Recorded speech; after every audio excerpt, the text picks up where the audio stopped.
Mayamang kultura at kasaysayan ng Pilipinas ang ibinida ng partner ni Pangulong Duterte na si Hanilet Avancenia nang ipasyal niya ang mga kabiyak na ASEAN leaders sa pambansang museo. Tinutukan niya ni Tina Panganiban Perez. Sa harap ng spolarium ni Juan Luna sa National Museum, nagpakuha ng litrato ang partner ni Pangulong Duterte na si Hanilet Avancenia kasama ng mga kabiyak ng ilang leader ng ASEAN.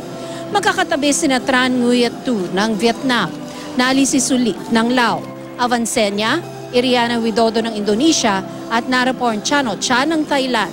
Ang painting ni Luna na pambansang yamang pagkalinangan, isa lang sa napakaraming likhang ipinagmamalaki ng bansa. The National Museum is the showcase of our artistic and cultural heritage, and we're very proud to be able to share this with spouses of our ASEAN leaders.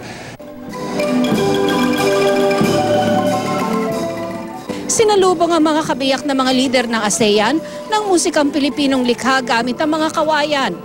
Bukod naman sa spolarium, ipinakita rin sa kanila ang paghahabi ng mga taga South Cotabato at Palawan.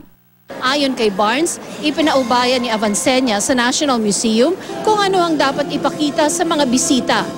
She's very happy with the museum, and she's very comfortable in leading the group around. Sa National Museum na rin nananghalian ng grupo. Habang kumakain, may nagtatanghal naman ng mga katutubong kanta at sayaw. Tina Panganiban Perez, Nakatutok, 24 Oras.